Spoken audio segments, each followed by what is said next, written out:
This looks like an easy math question, right? But believe it or not, millions of people get this wrong. So pause the video, don't use a calculator and try this first.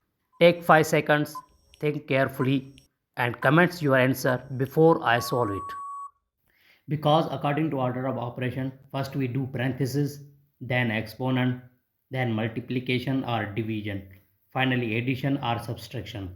Remember that in multiplication and division have equal priority and we have always worked from left to right.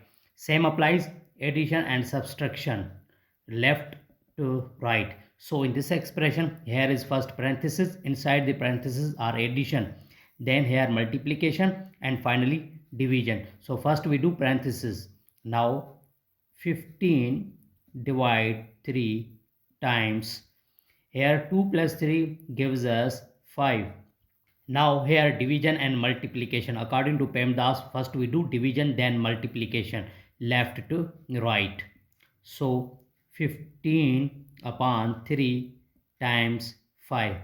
Now we solve, 3 cancels to 15 and 5, then 5 times 5.